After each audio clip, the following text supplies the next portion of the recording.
نبی کریم صلی اللہ علیہ وآلہ وسلم کی محبت میں اگر جان بھی چلی جائے تو یہ گھاٹے کا سودا نہیں۔ دین کے راستے میں اگر مشکلات آ جائیں تو ہمیں حضرت بلال حبشی جیسی زندگیوں پر نگاہ ڈالنی چاہیے۔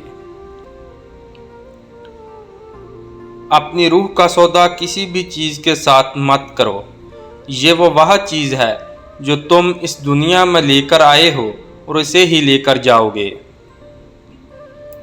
ایک اچھا انسان کسی کی شکایت نہیں کرتا، وہ خامیاں تلاش نہیں کرتا۔ اپنی نیکوکاری پر اطمینان محسوس کرنا غرور کی علامت ہے۔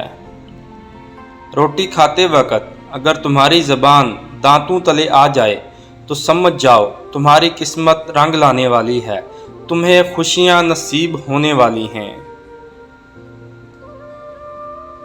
قرب الہی حاصل کرنے کے لیے کسی ولی اللہ کا ہاتھ تھام لو، تمہیں تانبے سے سونا بنا دے گا۔ محبت کی طرف اشارہ کرنا بیان نہیں کیا جا سکتا، لیکن آپ اسے آنکھوں اور مسکراہٹوں سے دیکھ سکتے ہیں۔